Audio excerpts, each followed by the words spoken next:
Welcome back in full Technicolor. Yeah. As we continue to celebrate our 1 year anniversary of Men in 365 days a year, yo! This knickerbunting is being provided by Andrew's beautiful wife. My beautiful wife. Made from her own fair underwear, which is really nice of lingerie. Lingerie. It's not actually true, but it does look a bit. It does a bit look well, not Y-fronty. Maybe your wife fronts, but not mine. Not mine. Right. It's Car Fannery Corner. Car Fannery Corner.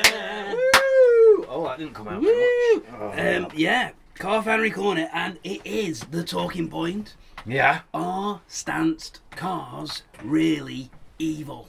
Ooh. Because I see this, right? Like, I see this loads, and it's harking back to an ancient internet argument. Oh, okay, yeah, right. Which has been there from the start, and it's this obsession with when somebody does something to a car that isn't like for the track, For extra speed or something. And then people are like, oh, well, that's a Fannery, isn't it? Because it'd be no good around the track. No good on the track. And I don't get it, because like if you want to make a car and you just want to make a statement, fine. And what's so bad about stance cars on the road? What's so bad? Yeah. What's your problem? Like, Surely only as sort of bone crushing a ride as a proper track setup vehicle. Anyway, it's kind of like it's the same difference. These are really. the same people. These are the same people who will buy like the stiffest coil-over suspension kit, and then they'll replace all the bushes.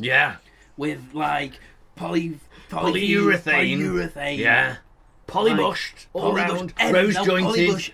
Everything. And then they'll like rattle around in this car, and I'm like, oh, but if I go around Nürburgring this now, 3 seconds quicker around Nürburgring.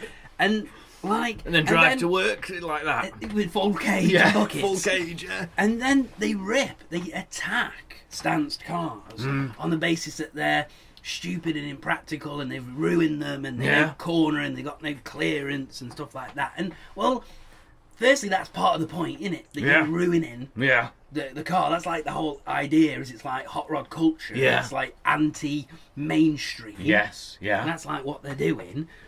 And, like they are inconvenient and scrape over speed bumps and all, because it's silly. It's supposed to be stupid and pointless. It's a little bit out there, a little bit sort of crazy, It is, isn't it? And that's it. And like we were saying, obviously, just said, but there's that kind of thing as I've never seen. Well, I've seen plenty of sort of track prep cars, and it's like, when you're going to get your heat in those tyres weaving through, 20 miles an hour down the street, weaving to get the heat in your tyres, and it's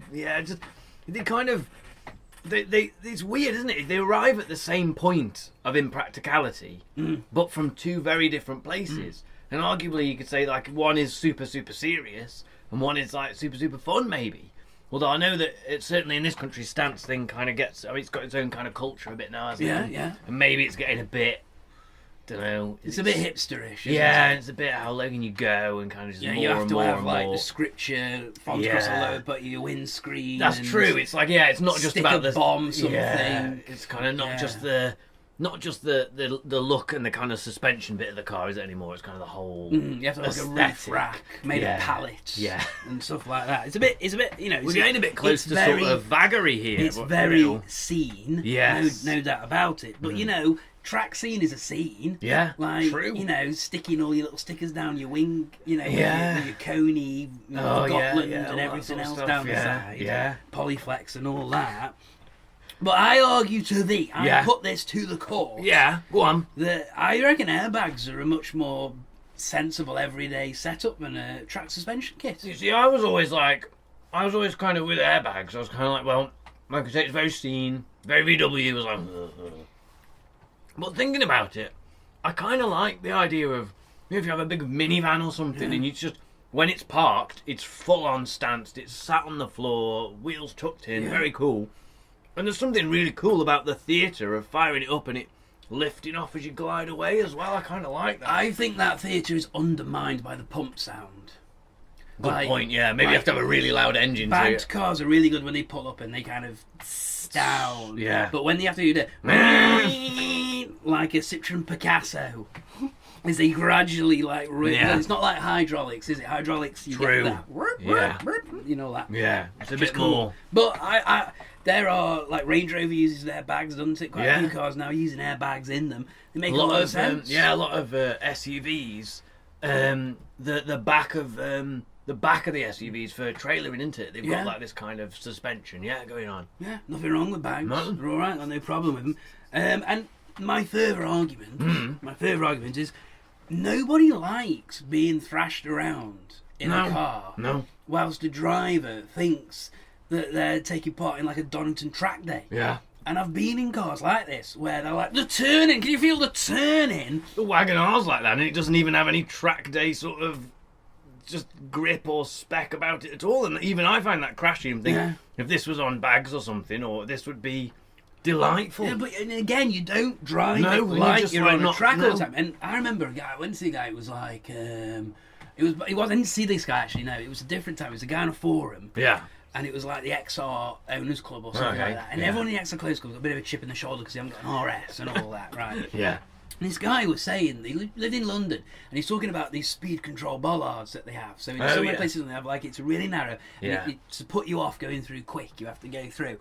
And he was saying, so what I do is I'm like driving along with like a pretty girl in, and what I do is I come up to the bollards and I know that I've got exactly 2 inches clearance, so I don't slow down any amount whatsoever. And of course she's flinching as I go up, and then we just breeze through, and like she's not impressed by that. I'd bloody flinch. I mean, I don't care if you think you can get it through. I'd still flinch. No one wants to live in the seat of their pants where they're just like...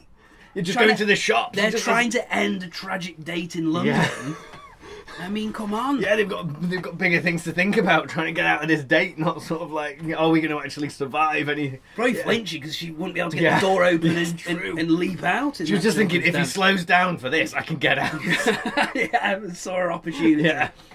And this led me to a further deeper philosophical question. It's contentious. Serious. It's getting serious now. More contentious than stance cars being evil. And it is. Okay. What does sports car really denote? What does it really... When you talk about sports car, when they say it's a sports model, what is it really? What kind of sport? What formula of sport? This is denote? true. Yeah, if you're going to go on a literal translation of sort of sports car, what sort of sport? What sort of sport? So, is it GT car? Yeah. So you think about like the GT cars of GT car racing. Yeah. Aston Martins and all that sort of big Bentleys. Is it rally car? Yeah. Is it Formula One? Yeah. Is it touring car? What kind of sports cars? Because they vary a lot. Like rally. Yeah, that's it. Completely different. If you think about our concept of rally. Yeah, and what kind of you picture what they would look like. Yeah. Yeah, that's all kind of bouncy suspension, thin little pizza cutter tires. Actually, that's really interesting because in Japan there's this kind of in the I want to say the 80s. The kind of, like the Bosuzoku stuff, but they're kind of alongside that, if you think about that, but maybe a little bit more boxy arched and kind of weird stuff. There's this kind of Kaido racer thing, which is based on this kind of silhouette race cars of the era. Now, you wouldn't necessarily call them a sports car, but like you say, to be fair, they are absolutely mimicking sports cars that are on track. So are they a sports car? Oh, you're like deconstructing this right the way. We should be asking this question. We should. We should be having, maybe we should rethink the whole sports car thing. And, it's a very nebulous thing that I've seen on certain forums, which we will not name this time. Okay, I've learnt my lesson from last time. People saying like a 5 Series is a sports car. If you get like the sportier versions, it's a sports car, or that a Megane. What sport? Like a Megane is like an RS Megane is a sports car. What sport? But it's such a, like you say, it's such a difficult concept. I mean, obviously there's the sort of whether it has a basis in sort of truth or in a particular sport or not. There's the sort of traditional sports car, isn't it, which has always been kind of 2-seater, sort of soft top, long bonnet. Well, that's what people would kind of sports car. And I think they were back then, because I think back then, you had, sports cars were normal production cars. Yeah, very much so, yeah. And that's what they were built for, is you actually could race on the weekend with those cars. We don't have that anymore, but we have to respect that was a thing. Yes, and actually that is, at the time, that was like the most, naturally, okay, you've got your MGB or your MG Midget or your Spitfire or whatever, or your TR. They got the same rear-wheel drive, front engine, long body. That's what, like you say, like E-types, that lightweight E-types that were racing at the time. That was the formula, was rear-wheel drive. But obviously, things have changed. You got four-wheel drive now. You got the aerodynamics. I think it's the big one, isn't it? Massively. I mean, look at a Le Mans car. Yeah. There's nothing on the road which is anything like that in a prototype class now. That's a sports car. Yeah, yeah. So, yeah, that's a. Oof.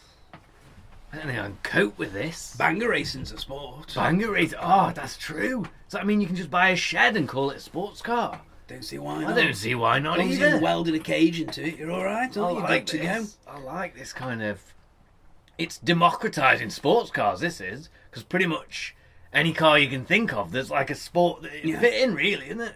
Absolutely. I quite like it. So all cars are sports cars. Maybe you think about some forms of sport where people actually have to use ordinary cars for their sport. Like Paris-Dakar. I was thinking about Paris-Dakar. Does that mean your Grand Cherokee is technically a sports car? I think it means like a Pajero. Yeah. What was the Tommy Mackinnon Pajero? Is that, I'm thinking? That's an Evo, the Tommy Mackinnon Evo. But they did Rally Raid Pajeros, there was a definitely. Rally Raid Pajero, wasn't there, and stuff like that. That was a sports car. There you go. Anyway. Wow. To conclude. On that bombshell. Go on. What is so bad about wanting attention in a car and doing modifications? What's so bad about it? Because I think that's what this boils down to. This argument against stanced cars. Yeah. It's because people who make sporty modifications to their car. Yeah. It's all under the chassis. It's all like. It's a bit introvert, maybe. It's like, yeah, it is. Well, they tend to be introverts who do it. Yeah. And they want you to be like, I couldn't help but notice the way you came out of that apex on the Suggest you have the some A34. I noticed it stayed really flat and planted. And there wasn't much weight shift whatsoever. Yeah, it suggests you might have remote reservoir shock absorbers under there. Can you confirm or deny? I also have remote reservoir shock absorbers with lightweight wheels, actually. Sorry, we shouldn't be so... The edge. But stanced is and stanced is like, look at me, get upset by me, get angry, silly, and here we go, and isn't complaining about them, saying that they're evil working and they're rubbish. That's giving them attention. Yeah, that's what you're doing. It's working. They're like trolling you, aren't you? You're just giving them all that attention. Yeah, true. So either way, what you're saying is keep calling stance cars evil because they love it, really. Yeah. So we think it's an injustice, but keep doing it anyway. Because they like it. Yeah. And all you trap people like doing it, so... Yeah, you do really, don't you? Status quo. Cats and dogs. Status quo. Right. Got that solved. Well done. Woo!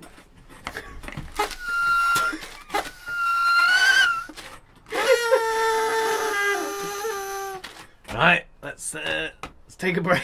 Cheerio.